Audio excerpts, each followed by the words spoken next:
Good day mga pards! So for today's video ay may bago na naman tayong beach adventure at sigurado akong maa-amaze kayo sa ganda ng lugar na ito at kung saan kilala ito sa napakalinaw na tubig, puting buhangin at sikat na death pool. Kaya naman kung ang hanap mo ay tahimik, instagrammable at budget friendly na bakasyon ay perfecto para sa inyo. Kaya naman samahan nyo na kami at explore natin ang paraiso ng Kabungawan.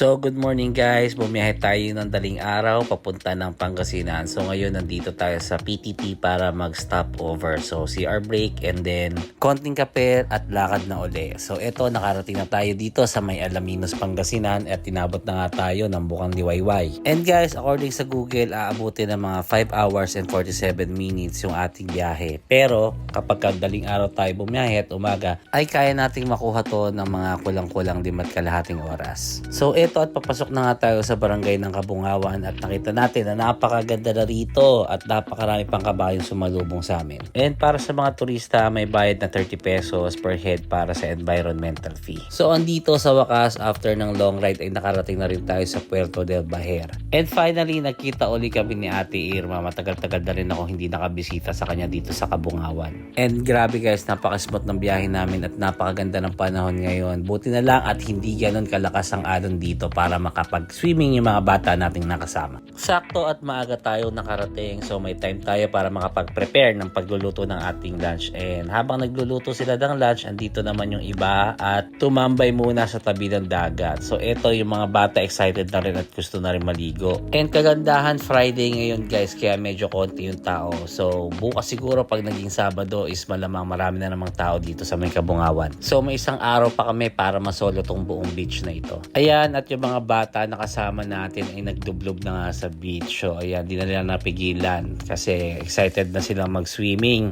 Lalo na yan si Baby Bim Bim tsaka si Tantan, no? Excited na lumangoy. Buti na lang at hindi pa ganun kainit yung araw. So hindi pa sila ganun masusunog. Ay, wag kayo dyan banda, malalim dyan ha. Kaya mo pa? O, sige.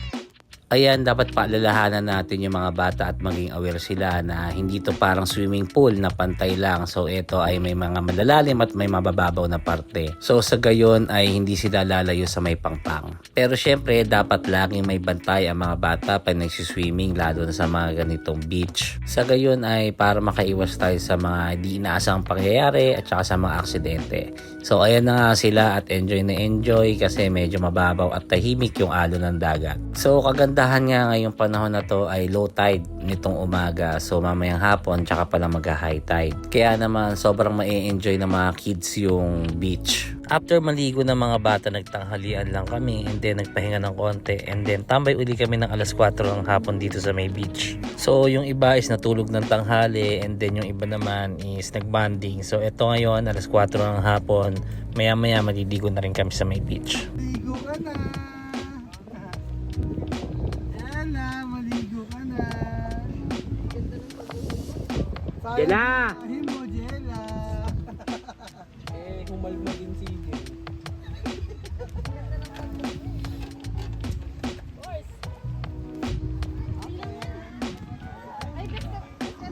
And guys, start na nga ng paliligo nung iba nating mga kasama. Ayan, si Kuya Jeff na una nang tumakbo papunta dun sa may dagat. At syempre si Baby Jella maliligo na rin sa dagat. Ito naman si Alex, tamang pahinga, ayun natulog muna at nagpalipas muna ng sikat ng araw. And si Ate Gil at si Erica nga ay ayaw pa nga lumublob sa may dagat kasi medyo mataas pa yung araw.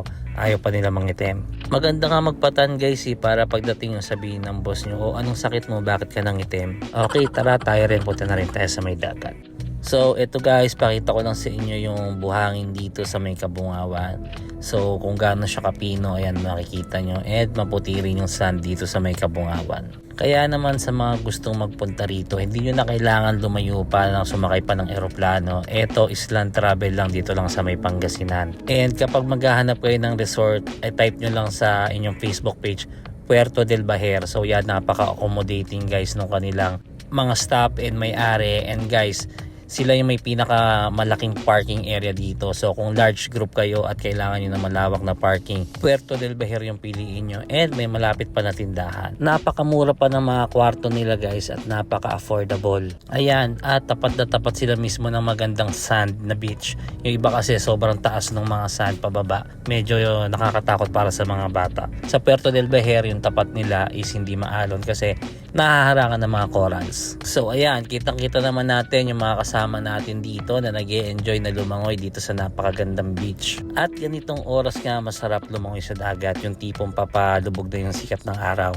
Kasi di na masyadong masakit sa balat yung sikat ng araw, plus bababa yung chance na magkaroon ka ng sunburn. So nga pala, bukas ang itinerary namin ay pupunta naman kami sa may Mary Hill, dun sa may Death Pool, and then dun sa may Mary Hill na Cove. So ang gagawin namin is maglalakad kami mula dito sa may Cabungawan Beach papunta dun sa may Mary Hill. So more or less mga 15 minutes trekking lang yon. And guys, hindi siya advisable sa mga senior citizen na medyo hirap na sa paglalakad. But ang kagandahan doon is pwede kayong mag-rent ng boat or sumakay ng banana boat. Tapos sabihin nyo sa inyong mga bangkero na doon na lang kayo ibaba sa may Mary Hill or sa Death Pool. And then pwede daw kayong balikan ng mga bangkero in case na tapos na kayo mag-swimming doon. Mag-set na lang kayo ng oras kung anong oras kayo babalikan. Kasi guys, napakaganda doon sa may Death Pool and sa may Mary Hill. Isa yun sa mga pinakasikat na puntahan dito, lalo na yung Death Pool.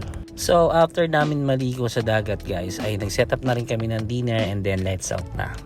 So kinabukasan, maagang nagising yung ibang nating mga kasama, and then yung iba naman is tulog pa at medyo napuyat.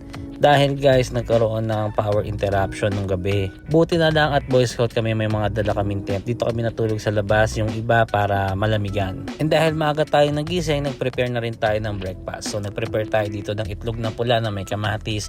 Nagprito tayo ng tinapa. Meron tayo dito mga scrambled egg at syempre hotdog.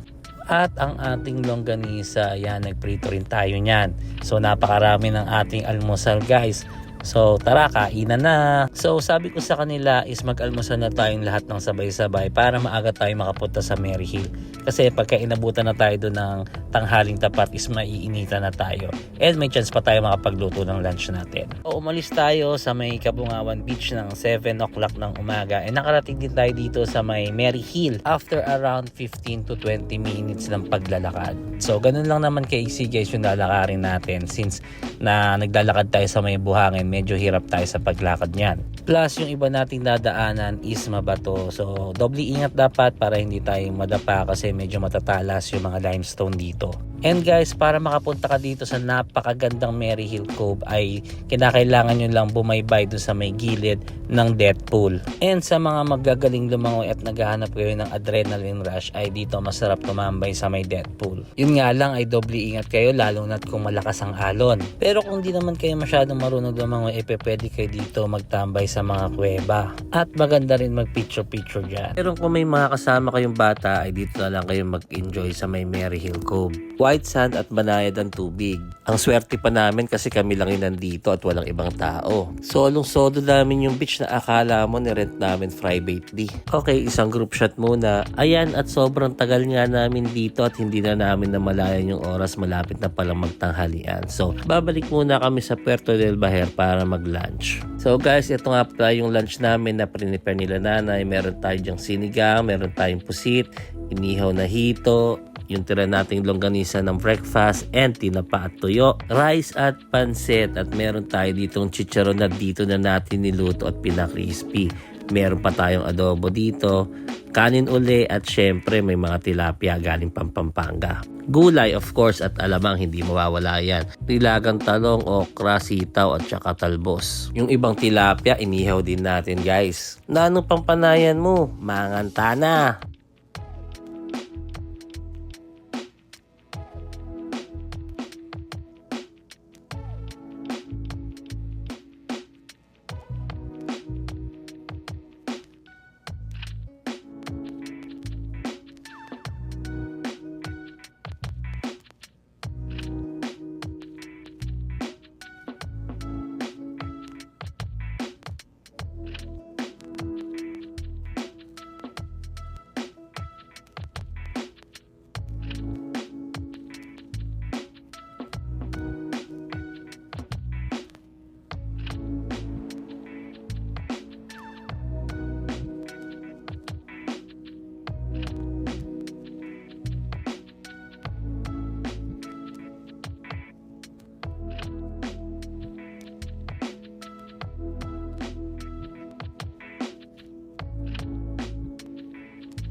So after namin kumain guys ay may pinuntahan kami sa kabilang resort. So balita ko mga artistahin daw yung mga nandito sa kabilang resort at may liempo daw sila. So ayan guys, eto nga pala sila. Ay! Si Bini Jeje andito at nagtitinda pala siya ng gulaman. Joke lang, akala ko nagtitinda ka na ng mismo tsaka gulaman dito sa Kabungawan ni Dumayo ka pa. So ayan nga pala sila Mars Jeje and sila Parchino kasama yung family nila at sila Pards Aljon ay nagpunta rin dito sa Kabungawan. So syempre sumunod sila. Yung nga lang hindi sila nakapag-stay sa Puerto del Bahir kasi nga is punuan na. So wala nang bakante. So eto sila ngayon at magkakainan. So sila Pards Aljon at sila Mars Meg ay nagluluto pa dun sa kanilang cottage. Hi guys! Welcome to my vlog. Welcome to- Yes. 15 pesos for the gulaman. 15 pesos po tayo dyan. Meron din po tayong Coke. Coke mismo. Coke mismo. Ito, Coke mismo. Para sa mga namimiss mo. Mahal pala ng yellow, 35 Mars. Correct. Sila ate may Wala na hanggang tagli 5 Monday. piso, naubos na yung pagdili. Sila ate may hanggang Monday. Hindi. Hanggang bukas. Ay, bukas ano na kami 3 p.m.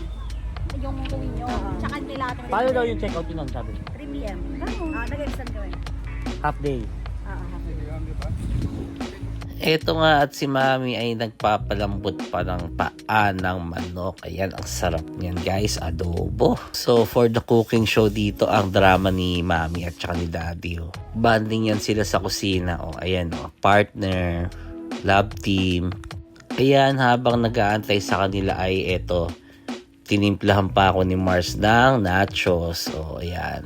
So habang inaantay namin sila mag-prepare ng pagkain nila, nagkukut-kut kami dito ng nachos. So dinalan din namin sila ng mga sobra nating pagkain gaya ng mga gulay tsaka yung isda. So ayun guys, so Pards Aljon, so kapag kinulang ka sa ulam dyan, order ka lang dito o palista mo lang sa akin. So guys, preparing na kami para sa photoshoot daw. Family photos. Ayan, at ito ang sample na family photo. So ito kasama ni Ina yung kanyang makukulit na mga apo.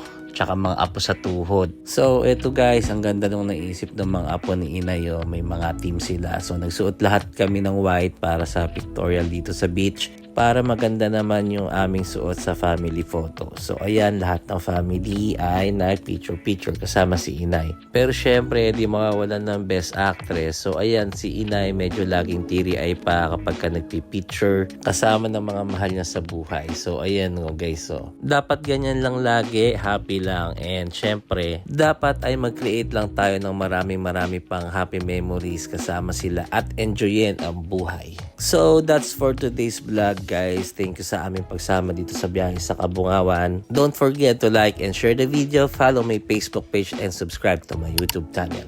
Bye!